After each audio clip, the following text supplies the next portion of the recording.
O Senhor esteja convosco.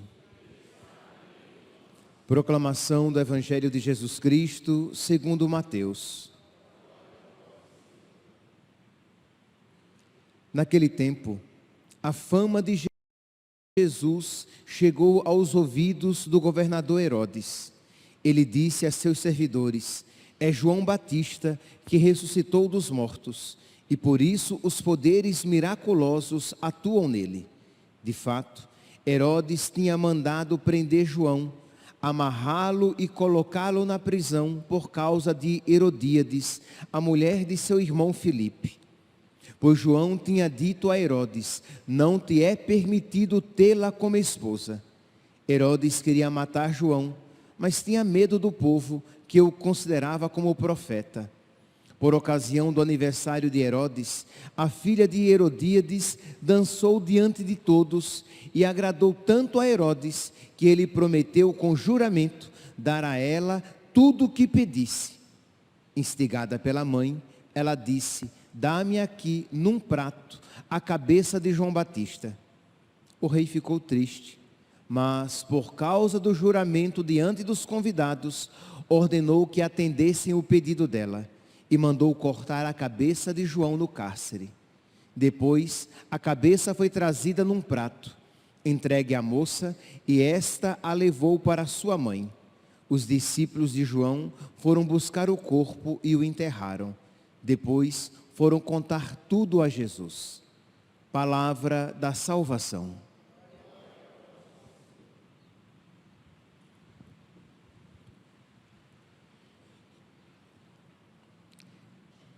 Caríssimos irmãos e irmãs, o Evangelho de hoje nos apresenta um homem atormentado. Herodes, que tinha mandado matar João Batista, mas que sabia que João Batista era justo, ficou atormentado de tal maneira que, quando ouviu falar de Jesus, com o poder e a autoridade com que ele pregava e realizava aqueles sinais, disse: é João Batista. Isto é, sua consciência estava inquieta, uma consciência atormentada que o condenava continuamente por aquilo que ele havia feito. Ao mesmo tempo, neste Evangelho, nós vemos uma das páginas mais poderosas e, ao mesmo tempo, mais dolorosas na vida de João Batista, de São João Batista. Ele que é preso, encarcerado e decapitado. Cortam-lhe o pescoço, arrancam-lhe a cabeça. Por quê? Porque João Batista, fiel a Deus, disse a Herodes: isto não te é permitido. Meus irmãos, João Batista, é sempre bom lembrar que ele poderia, o Evangelho de São Marcos diz que Herodes gostava até de ouvir João Batista. Então João Batista, ele tinha condições de ter uma vida relativamente tranquila, mas ele foi fiel a Deus, mesmo sabendo que dizendo aquilo, ele iria atrair para si problemas, inimizades, mas ele não poderia dizer algo diferente. Ele diz a Herodes, que vivia ajuntado, adjojado, como se diz aqui no nosso povo, que vivia adjojado com a mulher do seu irmão. Ele diz: não te é permitido viver com ela, tê-la como sua mulher. Esta coragem de João Batista, que é fiel à sua fé, é fiel à sua consciência. Ele sabia que aquilo era errado, ele sabia que isso ele deveria dizer. Pois bem, por outro lado, nós vemos Herodes, que representa o homem que não teve a coragem de seguir a sua consciência, da consciência perturbada. Herodes sabia que aquilo era errado. Herodes sabia também que matar João era errado. Mas Herodes não teve coragem de seguir a voz de Deus no seu interior, de seguir a sua consciência. Diz aqui o Evangelho que, como ele tinha, versículo 9, o rei ficou triste, mas por causa do juramento diante dos convidados, ora, como muito bem diz Santo Afonso, cuja memória hoje estamos celebrando, um juramento não nos vincula ao pecado, não nos obriga ao pecado. Se você fez um juramento mau, você não está obrigado a cumpri-lo, muito pelo contrário, você está obrigado a não cumpri-lo. Você fez um juramento de fazer uma maldade contra alguém. Eu prometo, mas se aquilo é mal, você não só, você não está obrigado a cumprir aquele juramento, como o contrário, você está obrigado a não cumpri-lo. Você não deve cumprir um juramento mau. Pois bem, Herodes sabia que ele estava numa situação de pecado. Herodes sabia que João era justo. É por isso até que se entristeceu quando lhe foi pedida a cabeça de João Batista. Mas ele não teve coragem de agir segundo a sua consciência. Meus irmãos, não basta sentir remorso. Não basta você saber que aquilo é errado, é mal. Mas você precisa ter a coragem, sustentada, motivada, inspirada pela graça, a coragem de romper com aquele mal. Porque não são poucas as vezes em que os cristãos sabem que aquilo é errado, eles até se entristecem com aquele pecado que eles cometem, mas continuam cometendo. Santo Afonso tem aquela memória, tem aquela afirmação clássica sua: quem reza se salva, quem não reza se condena. Então você precisa dobrar os seus joelhos e pedir a Deus a força para que, com a inteligência cada vez mais formada, você veja com cada vez mais clareza que aquilo é mal e tenha força de romper com aquela maldade. Ou que você veja com cada vez mais clareza que aquilo é bom e você se decida a buscar aquilo que você vê como bom, como certo, como agradável a Deus. Santo Afonso dedicou a sua vida para formar as consciências. Ele, com toda verdade e misericórdia, que uma coisa não anula a outra, quando João Batista dizia a Herodes: não te é permitido ficar com a mulher do teu irmão, ele dizia a verdade, e não a dizia para humilhar Herodes, mas para reconduzi-lo à verdade, para reconduzi-lo aos caminhos de Deus. Então, Santo Afonso ensina isso, que a verdade e a misericórdia andam juntas. Quando a igreja diz, isto não é permitido, ela não age por um mero rigorismo. Rigorismo este do qual Santo Afonso fugia. Mas age para nos iluminar com a verdade, e ao mesmo tempo a igreja diz, mas Deus não desistiu de você. A graça de Deus está à sua disposição. O caminho de volta é possível. Então, 2 erros combatidos por Santo Afonso Maria de Ligório: o rigorismo de um Deus cruel, carrasco, de um juiz implacável, mas ao mesmo tempo de um laxismo para o qual não existe mais pecado, em que tudo é permitido, em que Deus não proíbe mais nada e que tudo é acolhido. Hoje em dia, está na moda, né?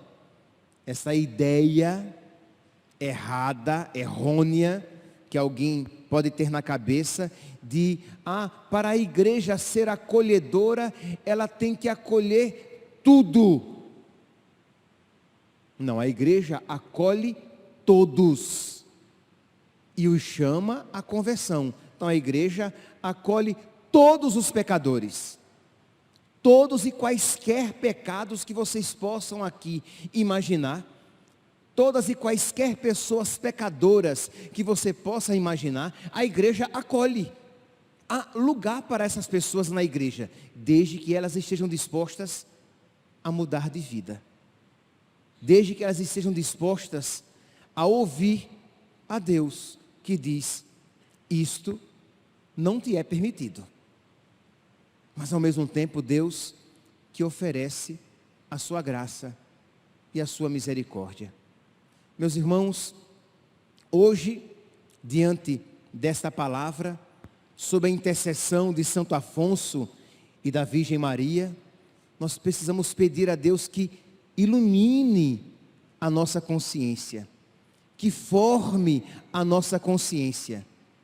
Porque é fácil olhar para Herodes e dizer: nossa, que pecado horrível Herodes teve. Mas quantas vezes nós também nos vemos numa situação semelhante, isto é, você vê algo errado, mas para não quebrar o clima, você não fala nada. Você está à mesa com seus amigos, conversando, e alguém começa a fazer uma crítica, a cometer um pecado de maledicência, a promover uma conversa libidinosa, errada, e você, a sua consciência diz: essa conversa está errada, essa conversa está troncha, mas você não quer quebrar o clima, sair como chato, perder a amizade dos companheiros, das companheiras, aí você não diz nada. Não foi esta a atitude de João Batista, de Herodes? Ele prometeu que faria qualquer coisa, que daria qualquer coisa àquela moça que havia dançado. Ela disse: dá-me a cabeça de João Batista. Ele vê, ele pensa e diz: se eu descumprir, o que vão pensar de mim? Que eu não cumpro com a minha palavra. O que vão pensar de mim? Que eu não sou um rei que cumpre aquilo que diz. Então ele amou mais a sua imagem do que aquilo que ele sabia que deveria fazer diante de Deus. Isso acontece conosco. Não são poucas as vezes em que nós amamos mais a nossa imagem, o que vão pensar de mim, e aí tomamos decisões ou temos posturas que sabemos que desagradam a Deus.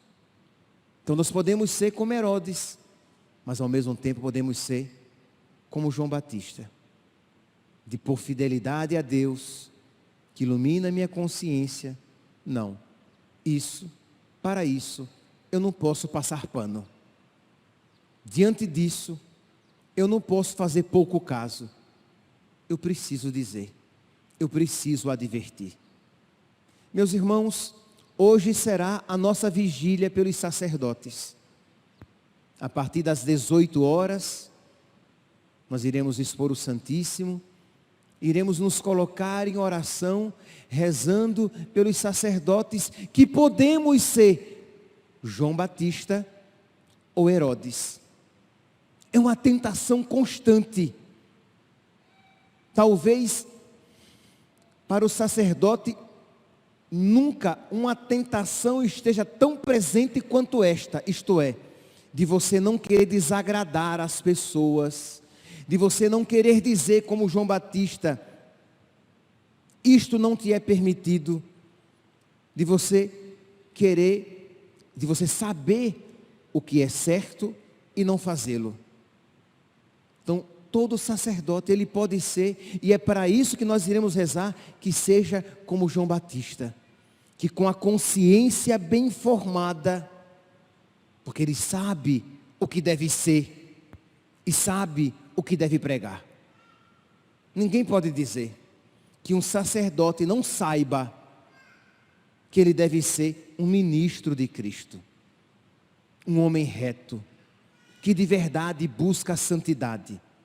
Ele sabe que deve fazer isso, ele tem consciência disso. Ao mesmo tempo, ele tem consciência de que ele é um arauto de Deus, que ele precisa pregar a verdade, mesmo que isso lhe cause algum prejuízo. Mas ele precisa pregar a verdade como João Batista. E se às vezes, meus santos, se sente desanimado, ele sabe que precisa rezar. Quem reza se salva, quem não reza se condena. Ele sabe que precisa dobrar os seus joelhos e rezar.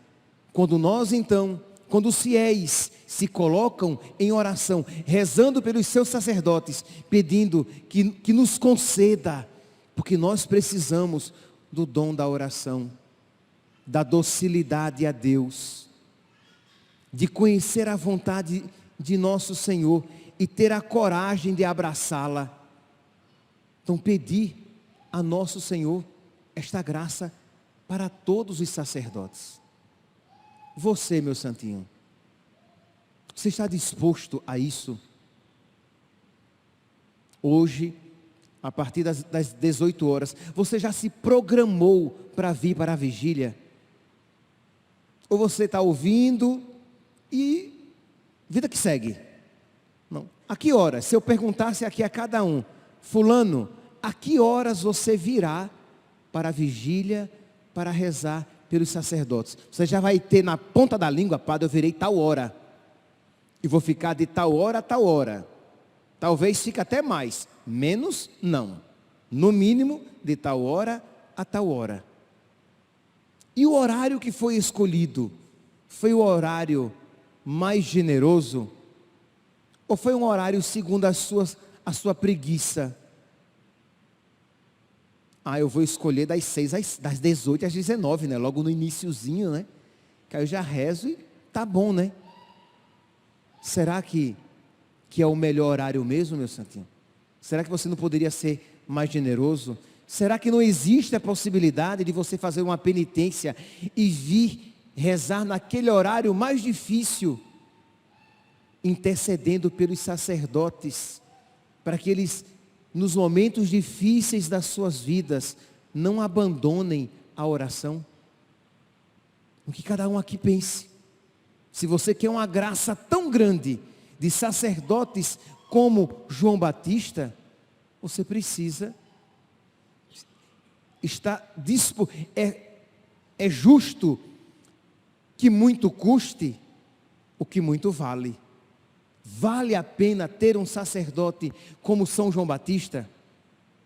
Um sacerdote destemido, generoso, corajoso, que segue a sua consciência, que sabe o que deve ser e se esforça para sê-lo, que sabe o que deve pregar e prega de verdade a palavra completa, não segundo os interesses. Ora, isso é uma graça muito grande. Então é justo que muito custe. Então, não apenas vir, mas escolher um horário segundo as suas possibilidades, mas que seja um horário também penitencial, um horário que lhe custe.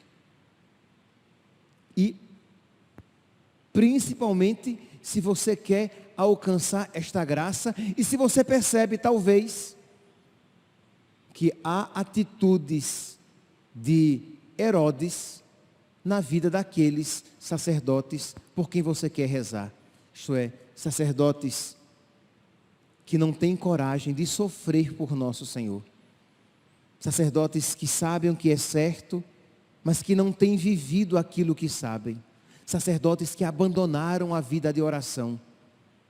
É tão difícil, meus irmãos, é tão difícil reencaminhar um sacerdote, porque nós, quando nos afastamos de Deus, endurecemos o coração.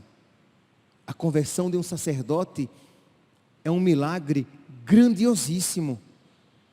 Então é justo, é necessário que haja generosidade nos nossos corações. Vocês que acompanham pelas redes sociais e que rezam pelos seus sacerdotes, eu não tenho dúvidas que a noite de hoje é uma noite na qual Deus quer derramar muitas graças, mas Deus espera que haja corações verdadeiramente devotos e intercessores. Que cada um hoje à noite traga os seus sacerdotes no coração. Que nós aqui de Cuiabá, pedindo a Deus, além disso, um bispo que seja como João Batista, não como Herodes, covarde, interessado, né, em agradar aos outros e não a Deus, que não segue a sua consciência iluminada pela palavra de Deus. Não, que seja um bispo santo, um bispo reto, um bispo corajoso, um bispo, um homem de oração. E Deus quer nos conceder um bispo assim. Mas a pergunta é, nós estamos dispostos a pagar o preço? É tão pequeno, meus santos. Se nós pararmos direitinho, veremos que não é muita coisa. Que vai custar, mas não é muita coisa. Mas o que Deus quer nos conceder é grandioso. Que hoje então venhamos para essa vigília, pedindo a Deus que nos conceda um bispo e sacerdotes, não como Herodes, mas como João Batista. Louvado seja nosso Senhor Jesus Cristo, para sempre seja louvado.